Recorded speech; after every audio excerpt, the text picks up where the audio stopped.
Hello mga lalabs, mga idol, for today's video, i-flex ko lang po ang BB Vlogger ay naghuhugas po ng plato. Ayan po ang ate niya na sa kanyang giliran at nagkuha po ng video at tinuruan po siya.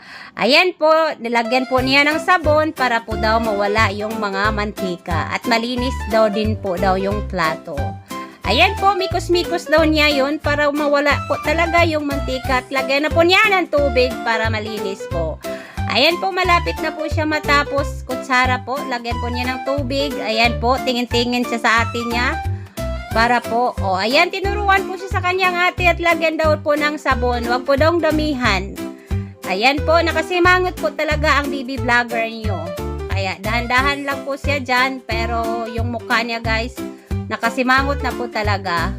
At ayan po, malapit na po talaga siyang matapos dyan mga lalabs, no mga idol. Sobrang bait ang BB Vlogger nyo ngayon. Kasi nandyan po ang ate niya sa giliran niya. Kailangan po talaga yung mga bata guys, mayroon pong matutunan.